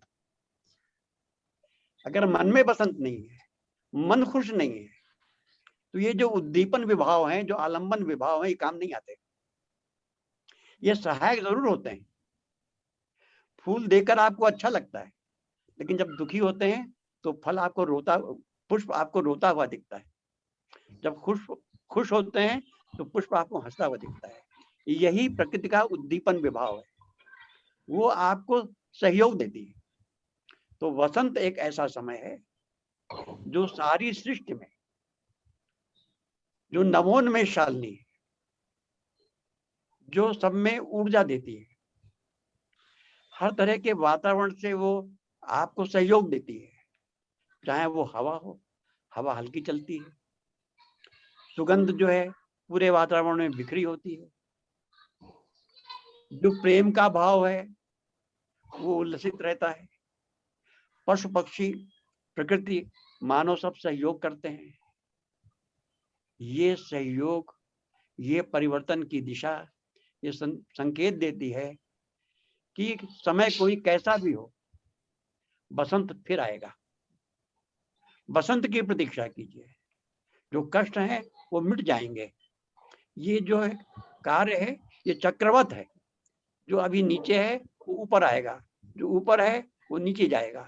इसलिए आप समय की परिधि को समझते हुए आप ये सोचें कि ये जो दुख के क्षण हैं ये भूल जाएंगे, ये बीत जाएंगे। यही वसंत का संदेश है कि अच्छा समय आएगा। इन शब्दों के साथ मैं सब प्रतिभागियों को बधाई देता हूं कि इतनी सहजता से, इतनी सरलता से, इतनी सुंदर कविताओं को सुनने का, दुनिया भर की कविताओं को सुनने का, दुनिया भर के कवियों कवित्रियों से मिलने का बहुत मुश्किल से संयोग बनता है। और ये संयोग अरुणा जी ने ये सुविधा हम लोग घर बैठे दी है।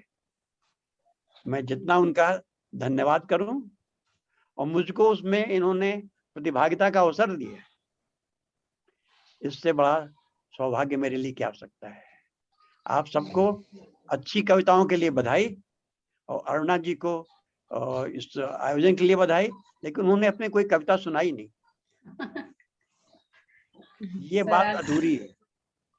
जो आयोजक हो ऐसा विषय सोचे, कुछ तो कहे वसंत के बारे में। धन्यवाद अरुणा जी।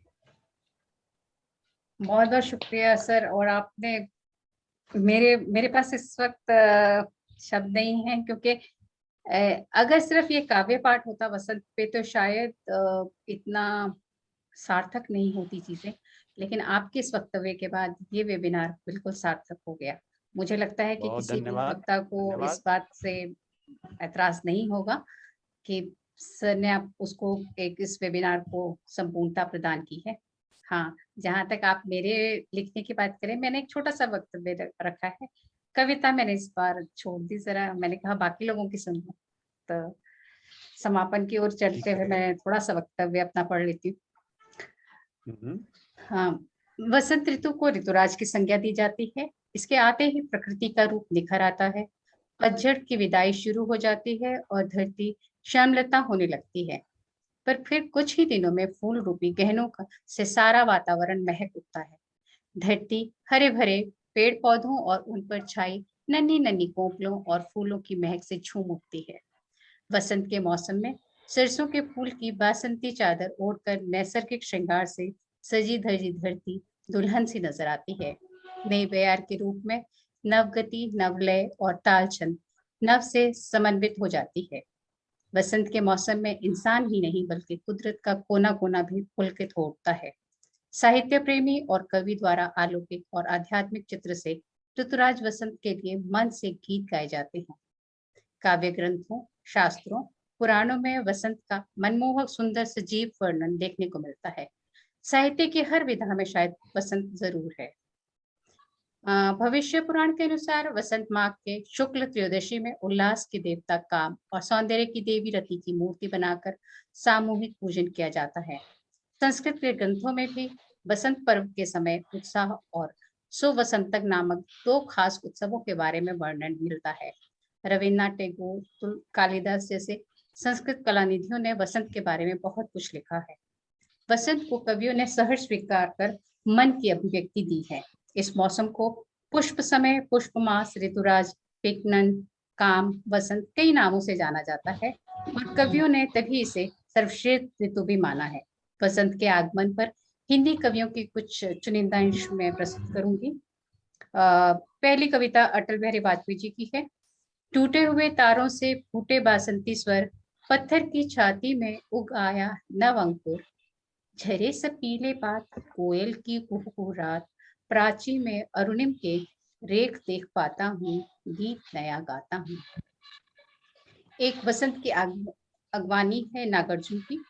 रंग बिरंगी खिली अधखिली, किस्म किस्म की गंधों स्वादों वाली ये मंजरियां तरुण आम की डाल डाल टहनी टहनी पर झूम रही हैं, चूम रही हैं कुसुमाकर को, ऋतुओं के राजाधिराज को। लंबी है इसलिए मैं बस 3-4 लाइनें ही। और एक जो मुझे शेयर करने का मन हुआ रविन्द्रनाथ टैगोर की, जिन्होंने वसंत के पर लिखा है। मैं तो आज पेड़ पौधों के साथ, ये कविता नहीं है, उनका लिखा हुआ एक गद्य है। मैं तो आज पेड़ पौधों के साथ अपनी पुरानी आत्मीयता स्वीकार करूंगा। आज मैं किसी तरह न मानूंगा कि व्यस्त होकर काम करते घूमना ही जीवन की अद्वितीय सार्थकता है। आज हमारी उसी युग युगांतर की बड़ी दीदी वन लक्ष्मी के घर भैया दूज का निमंत्रण है। वहां पर आज तरुलता से बिल्कुल घर के आदमी की तरह मिलना होगा। आज छाया में लेटकर सारा दिन कटेगा। मिट्टी को आज दोनों हाथों से बिखेरूंगा, समेटूंगा। बसंती हवा जब बहेगी तब उसके आनंद को मैं अपने हृदय की पसलियों में अनायास हू हू करके बहने दूंगा, ताकि वहां पर सरस्वती पूजन एवं ज्ञान का महापर्व। और केदारनाथ अग्रवाल की कविता तो सर ने शेयर की थी है, बसंती हवा, और शायद ये हम लोगों ने स्कूल में पढ़ी है और वो हमेशा बहुत अच्छी लगती थी। तो इस प्रकार वसंत का उत्सव प्रकृति का उत्सव है और प्रकृति वसंत ऋतु में अपनी 16 कलाओं के साथ खिल उठती है। यौवन हमारे जीवन का वसंत है, तो वसंत हमारी सृष्टि का यौवन है। अपने इसी वक्तव्य के साथ मैं अपनी वाणी को विराम देती हूँ और आप सबको इस कार्यक्रम को सफल बनाने के लिए हार्दिक धन्यवाद देती हूँ और उम्मीद करती हूँ कि हम फिर कभी किसी और मंच पर मिलेंगे। आप सबका बहुत बहुत आभार। बहुत बहुत धन्यवाद, बहुत धन्यवाद। धन्यवाद, बहुत बहुत धन्यवाद।